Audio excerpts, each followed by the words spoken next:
Hi everyone! Gusto mo bang matuto ng paggawa ng roll type invitation? Simulan na tapusin ang video na to. Make sure to like and follow para updated ka sa mga upcoming tutorials na i-upload natin sa page na to. So, ang first kong ginawa is kinat ko yung A4 size. Binawasan ko lang siya ng mga 1cm siguro or 2cm para magkasya dun sa gagamitin nating stick mamaya.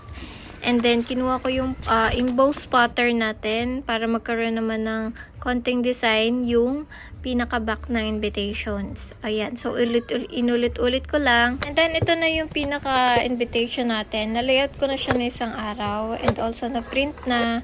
So, ikakat lang natin siya. Ang pinaka-print size niya is 27.70 cm.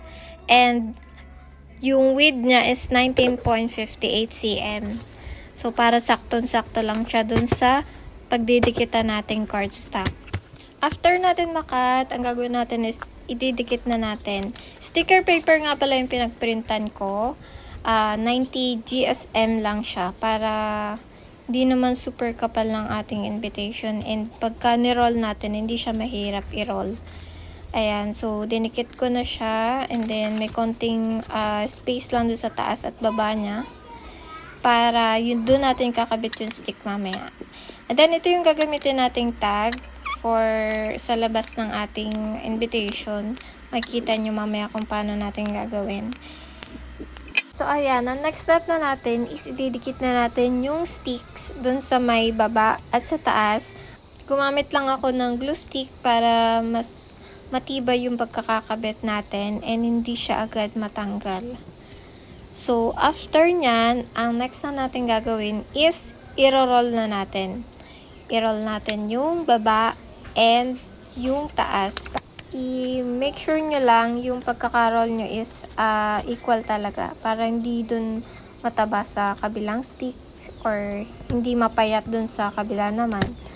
So, ginamitan ko naman ng jute burlap with lace yung pinaka-lock ng ating invitation.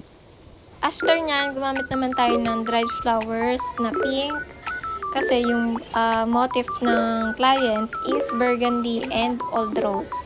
So, yan yung pinakamalapit lang. Actually, parang same na lang talaga.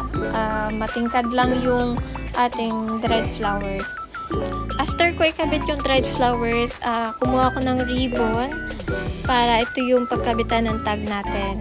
So, ayan, nilagyan din natin ng glue stick yung pinaka-ribbon para naman matibay siya and hindi matanggal agad. And yung pinaka-last natin gagawin is magkalagay